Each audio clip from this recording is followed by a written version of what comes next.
Bekas Perdana Menteri Tun Dr. Mahathir Mohamad menyifatkan dirinya diperlakukan seperti seorang penjenayah. Dr. Mahathir berkata, sehingga kini beliau sudah disoal siasat lebih 10 kali hanya kerana mengutarakan pendapatnya, terutamanya berhubung dengan isu agama, bangsa dan institusi raja 3R. Sekejap-sekejap saya disoal siasat oleh polis. Macam saya ini penjenayah. Ada laporan je polis tanya saya minta keterangan. Saya ni dah beri keterangan kepada polis lebih 10 kali. Nampak cukup mudah nak siasat Tun. Bila dah jadi Tun ni banyak pula kena siasat. Yang tak jadi Tun semua lepas. Kenapa saya seorang yang disiasat? Banyak lagi yang membuat kenyataan resis dan 3R tapi tidak disoal. Banyak lagi nama mereka dalam Pandora Papers. Panama Papers pun tidak disoal. Mereka buat kenyataan sahaja cukup. Takkan saya tidak boleh buat kenyataan. Nama saya tidak ada dalam Pandora Papers, Panama Papers, tapi saya disoal siasat oleh polis. Saya nak tanya, saya boleh cakap atau tidak? Itu pendapat saya. Kalau saya buat kenyataan sahaja, saya kena soal siasat oleh polis, katanya kepada pemberita selepas disoal siasat oleh polis di Yayasan Kepimpinan Perdana di sini hari ini. Sebelum ini, sebuah portal berita melaporkan Dr. Mahathir dalam satu temu bual eksklusif secara dalam talian dengan saluran TV satelit di India mendakwa masyarakat India masih tidak setia sepenuhnya kepada negara ini kerana masih terikat dengan negara asal mereka. Kenyataan Dr. Mahathir itu dikritik beberapa pemimpin politik termasuk Perdana Menteri Datuk Seri Anwar Ibrahim dan aktivis di Malaysia. Anwar sebelum ini mengecam dan menyifatkan kenyataan Dr. Mahathir itu sebagai tidak bertanggungjawab. Beliau diketahui mengeluarkan kenyataan sedemikian, baginya semua orang Melayu malas, kecuali dirinya sendiri dan orang India dan Cina Malaysia tidak setia melainkan jika mereka adalah kroninya. Katanya seperti dilaporkan. Dalam pada itu Dr. Mahathir berkata, pegawai polis itu bertanyakan 19 soalan dan beliau tidak menjawab ke semua soalan berkenaan. Ada soalan yang ditanya saya boleh jawab, seperti di mana rakaman temu bual berkenaan. Itu saya boleh jawab. Mereka tanya macam mana rakaman itu dibuat. Saya diberitahu ia dibuat melalui Zoom. Mereka ada di India, tapi bila tanya mengenai kenyataan saya, mereka tunjuk rakaman video. Saya tidak nampak apa yang salah.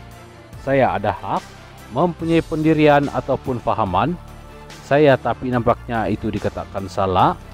Mereka, polis, tanya saya soalan lanjut, saya kata akan jawab di mahkamah, katanya.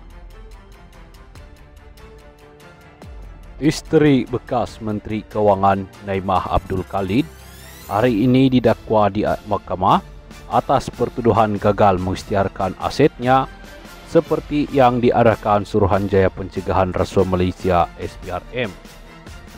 Dia didakwa mengikut Seksyen 36(2) Akta SPRM 2009.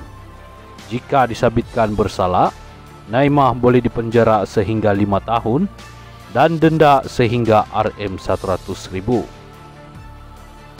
Berdasarkan kertas pertuduhan, antara aset yang terlibat ialah beberapa kediaman serta 4 plot bangunan dan tanah pegangan bebas yang terletak di kawasan pertempatan kelas atasan, Taman Tunku dan Bukit Tunku, Kuala Lumpur. 2 lagi plot tanah yang terlibat berada di Taman Tun Dr. Ismail, Kuala Lumpur, serta Jalan Cantonment di Pulau Pinang. Kedua-dua lokasi itu juga dianggap sebagai kawasan kelas atasan.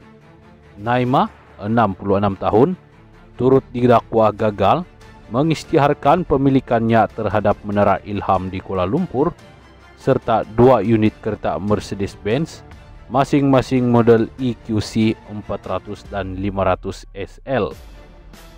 Dua syarikat yang didakwa gagal diisytiharkan oleh isteri Daim Zainuddin itu ialah Ilham Tower Sendirian Berhad dan Ilham Baru Sendirian Berhad.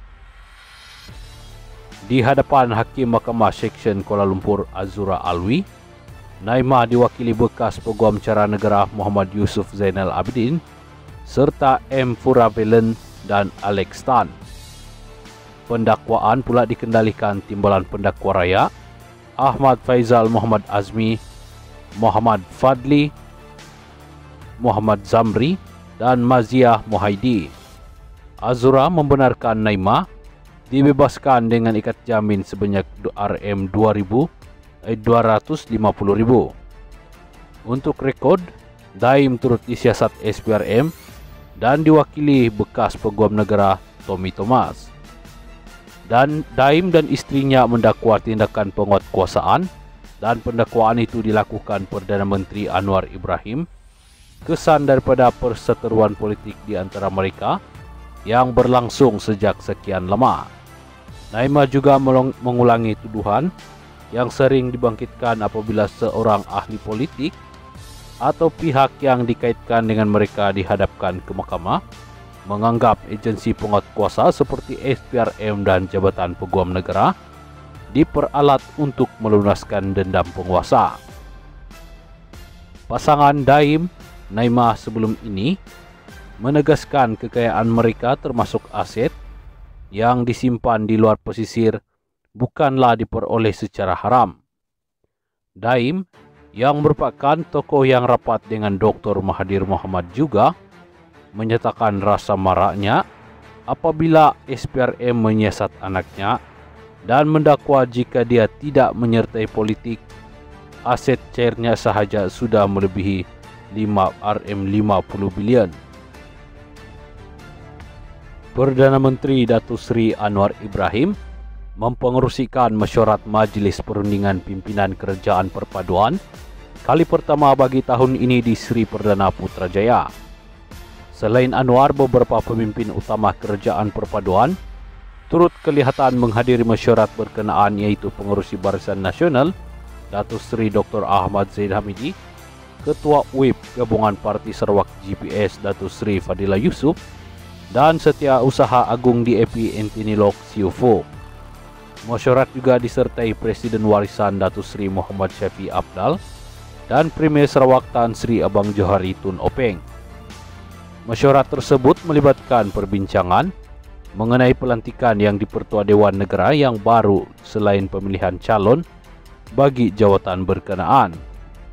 Sebelum ini Anwar dilaporkan berkata, nama calon tuan yang di-Pertua Sarawak sudah dikemukakan oleh Abang Johari kepadanya dan telah dipersembahkan kepada Yang di-Pertuan Agong Al Sultan Abdullah Riyayatuddin Al Mustafa Bilal Shah.